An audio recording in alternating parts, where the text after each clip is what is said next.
Is No, it's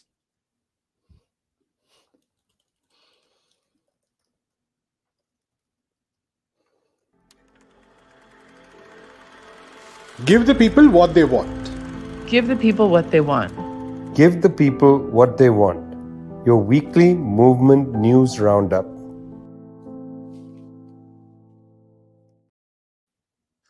the Gaza conflict. Not sure what words to use, but we're going to spend a lot of time on it, on Give the People What They Want.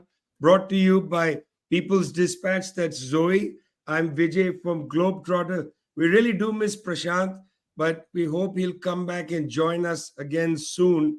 Um, we're coming close to 150th episode.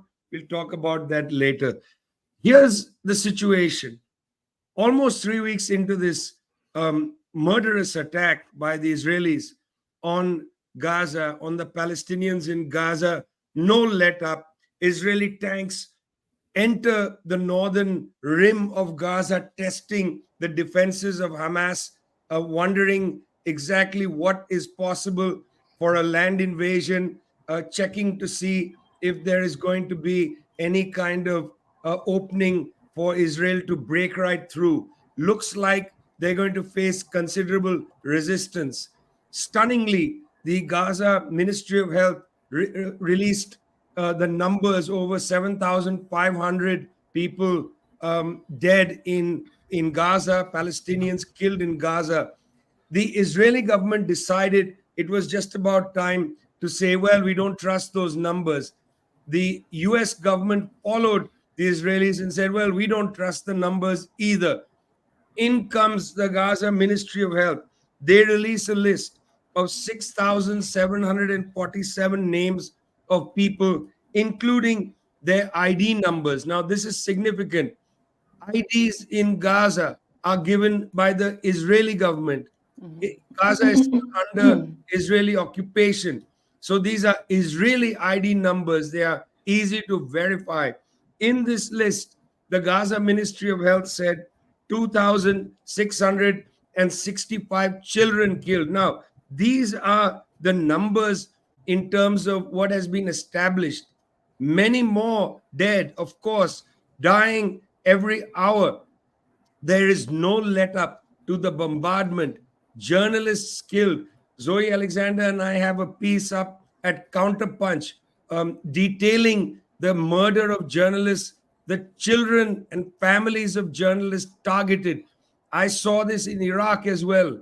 Al Jazeera reporters, Tariq Ayub, for instance, on his duty at the Al Jazeera office, missile strike, and he was killed. That was in 2003. Much the same happening now. Coordinates of offices and homes given to the Israelis, those offices and homes being targeted. Assassination of journalists, murder of people in Gaza, the land war any minute now. Must say, no word yet from Hassan Nasrallah of Hezbollah.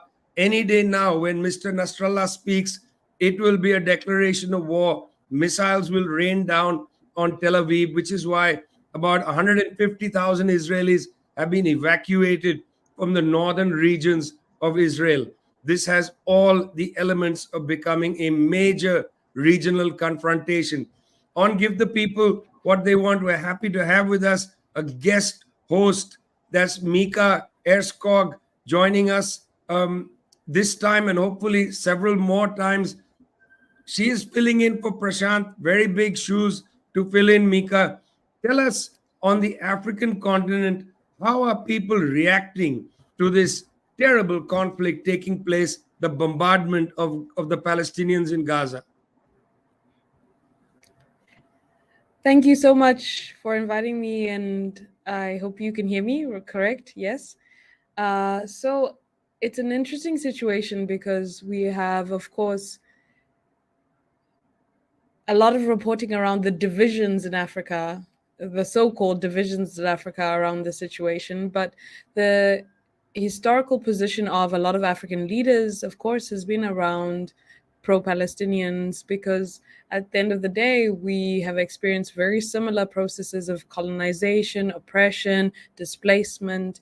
And so I find it very interesting that the reporting has kind of, maybe it hasn't come across in the rest of the world, but has been seen as divisions, when in fact, I think it's more or less about the most progressive position being amongst all African leaders, because we have experienced a similarity. We saw in South Africa, many people might have seen that there's not only a groundswell from the masses, but also the government has a strong position against it.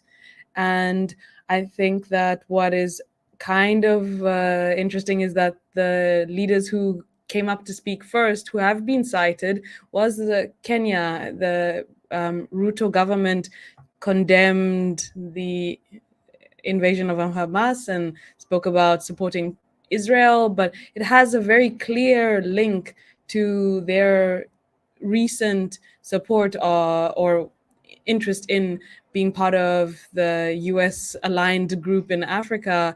But for the most part, we have Algeria, we have all the big countries who are coming out against the Israeli bombardment and annihilation.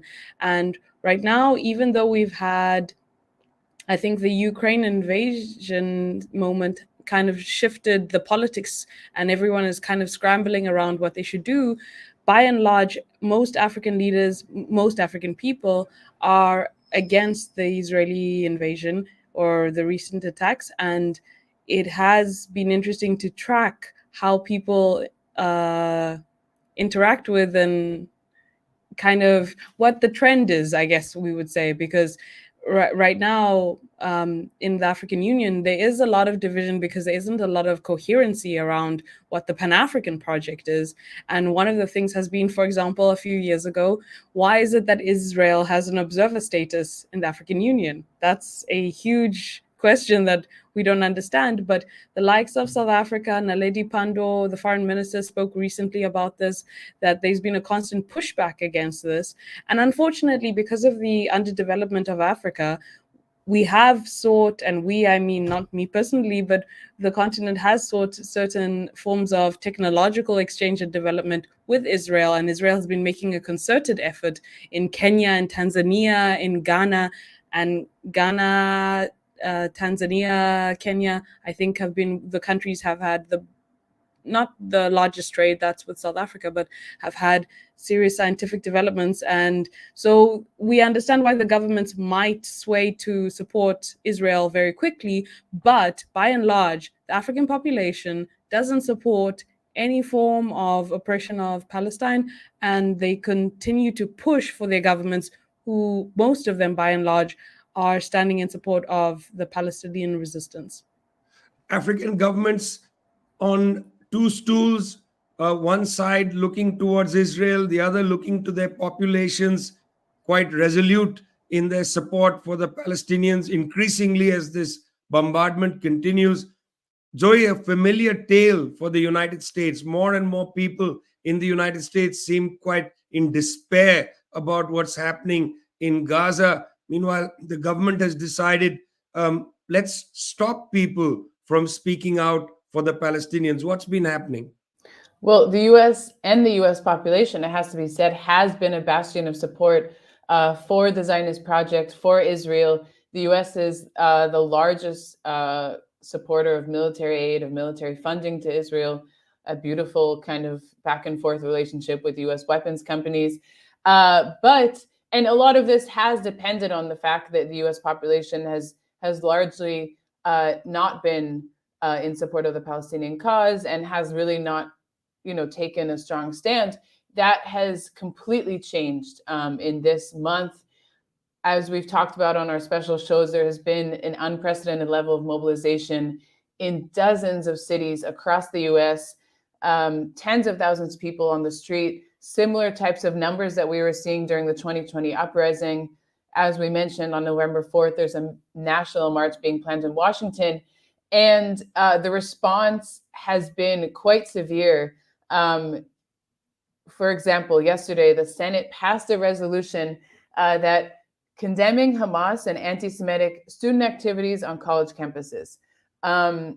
This is essentially a direct attack to the outpouring of support that has been taking place across college campuses, across elite institutions, Harvard, MIT, Columbia, places that not only had been perhaps never spoken out against in a big way against Israeli aggression, but also institutions that have deep institutional ties, both in terms of research cooperation, in terms of cooperation with professors and faculties in Israel.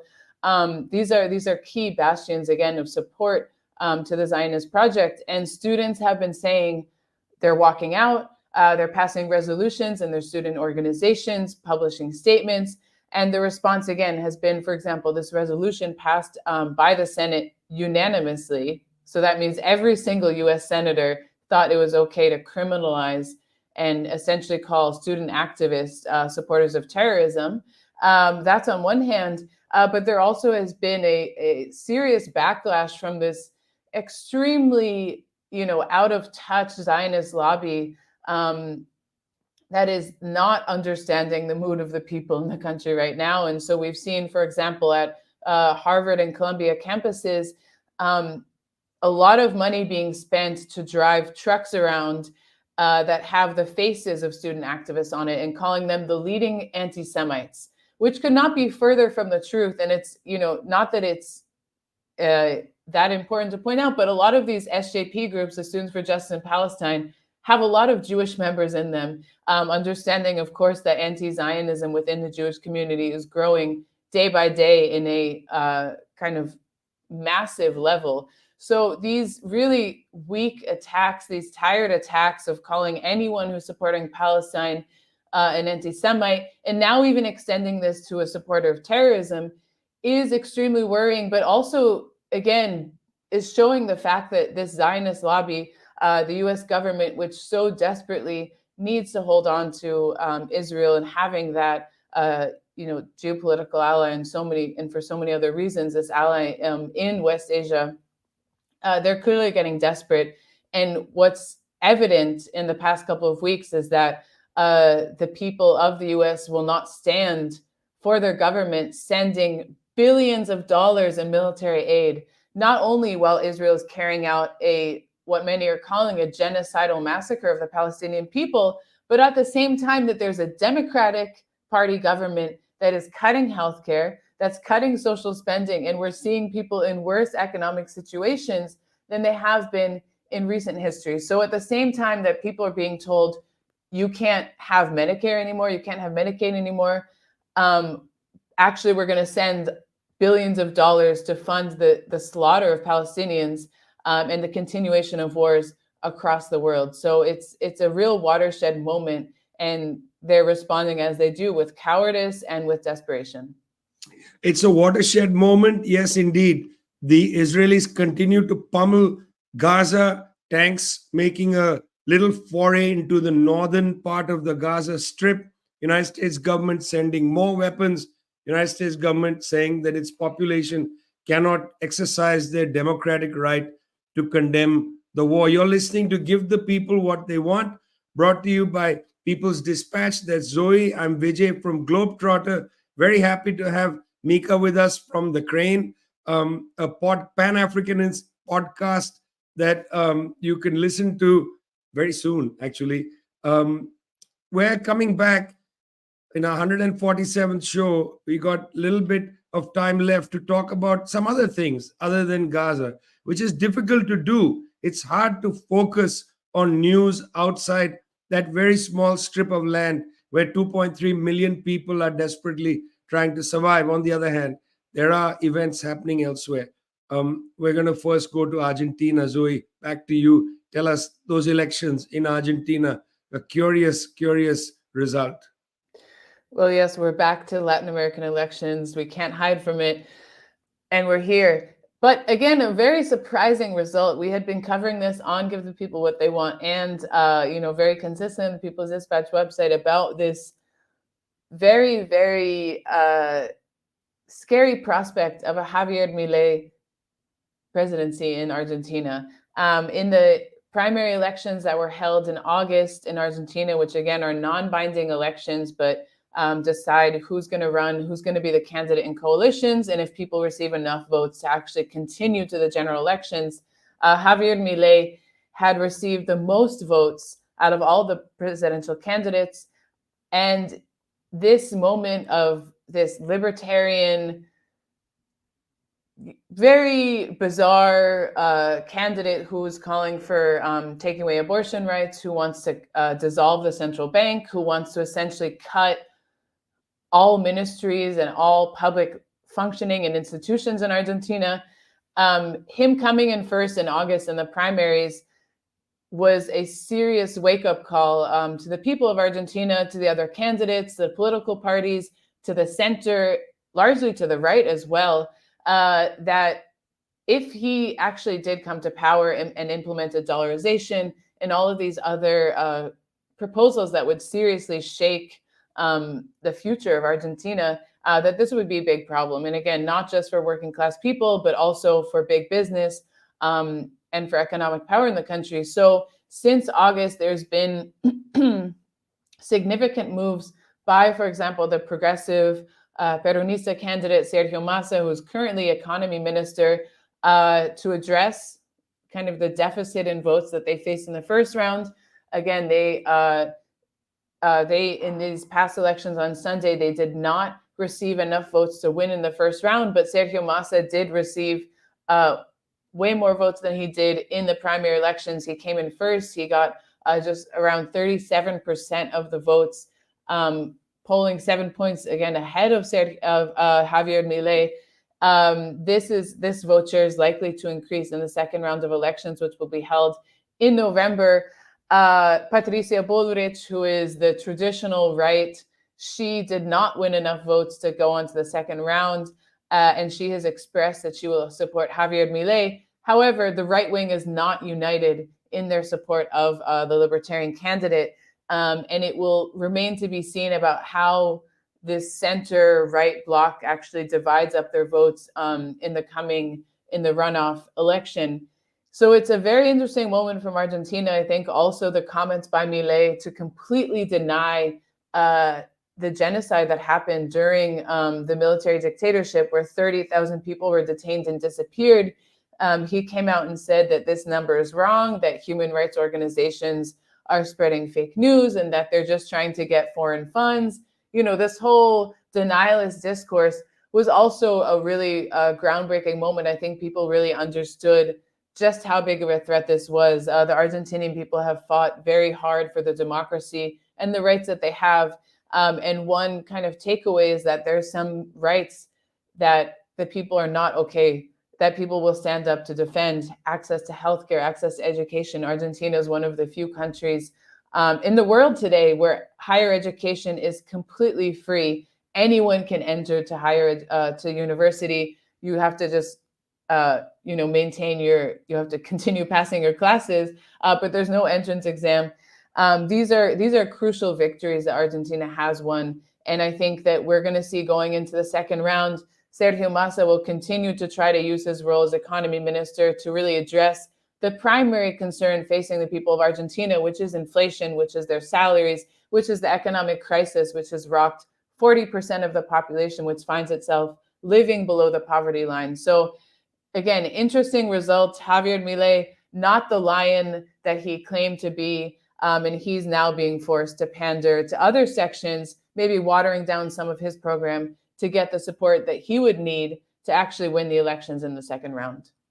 Well, it would be interesting to see if Mr. Libertarian wins that election, what it's going to mean for Argentina's role in South American integration, for its membership in the BRICS, which will start in January, and so on. We're going to move on Give the People What They Want to two disasters. First, floods in Ghana, and then earthquakes in Afghanistan.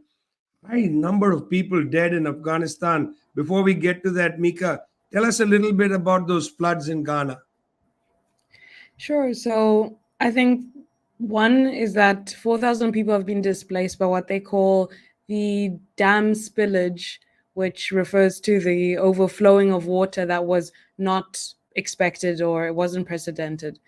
But what is interesting is, of course, in all the reporting, this is devastating for those 4,000 people plus who have been affected by the situation. But very little has been spoken about the fact that what has caused the spillage? What is the situation around maintenance? The Akosombo Dam was created as part of a project under the Nkrumah government, and part of the project was it was a huge, I think, one of the largest dam infrastructural projects to happen in the 60s, the early 60s. And part of the aim of this project was how can we resolve the needs of the people?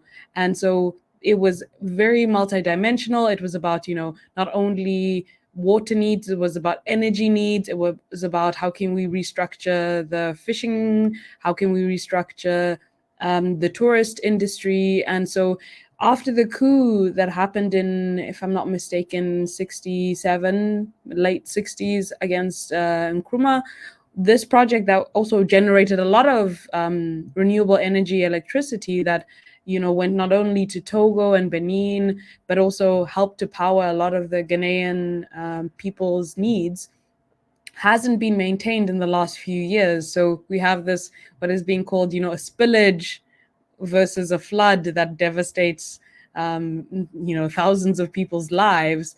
And little has been reported around the fact that why is the spillage happening? It's a lot of unpredicted. We didn't foresee this. But it's basically they don't have the monitoring capacity to predict it, supposedly. And we have to ask the question, why didn't we have the capacity to do those kinds of predictions? And of course, it goes back. This is why I raised Ghana's old history with Kwame Nkrumah, is that we have to ask the questions, why is it that we are unable to have the infrastructure to monitor the various systems that we have produced to try to improve people's lives? And that, of course, is a longer conversation about neocolonialism, but nonetheless, the people who have been displaced, the people who have been affected, the houses that have been destroyed, has to do a lot of it with the historical legacy of colonialism, and the fact that a year ago the Ghanaian government was taking a huge loan from the IMF, which will largely go to them having to pay back a lot of their debts, not necessarily dealing with these specific needs of having to make sure that we have maintenance on the dam itself and we have the various infrastructure to ensure that if there is a natural disaster or a changing climate, that we can appropriately measure it before it affects the people. So this is part of the issue that I think the Ghanaian people are facing right now. It's a very tragic story, and it's tragedies like this that make you think, hey, listen, there's a history to it. You need to understand it. This doesn't just come from quote unquote nature. In Afghanistan, a stunning series of earthquakes in Herat province, up to 4,000 people dead. Remarkably, 90% of them women and children. 90% of those killed in the earthquakes in Herat. Relatively underreported. Pretty stunning that there's been almost no reporting on this catastrophic set of earthquakes, not just one. Why are 90% of the dead women and children? The earthquake took place, the first, and then the cascading series. The first took place at 11 a.m. Now that's interesting. Most of the men in this largely rural part of Herat province were out in the fields. They were out working. As a consequence of the Taliban strictures against women being in places of work, many of the women and children were at home. So when their houses collapsed on them, they died. 90% of them dead, women and children. The 10% mostly elderly men who were at home again and fell under the rubble. Very hard for aid agencies to get there. Afghanistan has a population of 43 million. United Nations says that about 30 million of them require aid and assistance out of 43 million. That's one of the highest rates of assistance in the world. This aid and assistance has been made difficult with the Taliban in power. Taliban is trying to say we want to be, sustainable. We don't want to take foreign aid too much and so on. Secondly, over the years, many aid workers in places like Afghanistan, many Afghan aid workers have been women. Large number of them in areas of social welfare, distribution of goods and services, care for women and the elderly and children and so on. Um, Taliban has banned women from working in aid agencies, which has meant, of course, that the structure of transmission of aid has been greatly disrupted. You can't just, substitute the woman who worked for an aid agency with a man and say, get to work. There are skills, there is expertise, there are habits of work and so on that have been there over the last period. And therefore, Afghanistan is struggling to maintain its aid agencies, its response to something as devastating as this earthquake. At the same time, government of Pakistan threatened to deport a large number of Afghan nationals who have been in Pakistan. The United Nations warning that these deportations must not go on for two reasons. One, they must not go on because they are going to be terrible for the people returning. Several of them have dissidents and so on. They are not capable of having a free entry into Afghanistan. Secondly, many of the people would be going back to provinces in Herat, the 6th district hit in Herat, and that is catastrophic. The country cannot absorb people right now. A terrible, terrible situation in Afghanistan. We're going to come back and do some more reporting on Give the People What They Want about Afghanistan. It's worth mentioning that in previous earthquakes in Pakistan and indeed in Afghanistan, the first aid agencies that came with medical training were from Cuba. The Cuban doctors coming there, helping out, and so on. Cuba, of course, United States decided is a terrorist country. It has it on its state sponsors of terrorism list. As we know, the only thing the Cubans have done in Pakistan during that catastrophic earthquake about 15 years ago and in Afghanistan is export doctors, health workers, state sponsors of healthcare rather than terrorism. Worthwhile to keep in mind.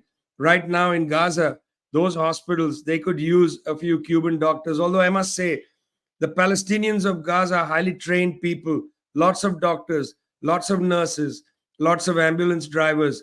They just don't have fuel. They can't run their ambulances. They can't run their hospitals. They can't power their incubators. You're listening to Give the People What They Want, brought to you from People's Dispatch. That's Zoe. I'm Vijay from Globetrotter. Grateful to have Mika with us today as a guest host in place of Prashant. Coming up to our 150th show, keep an eye out for that. We might even threaten to have an hour-long show. See you next week.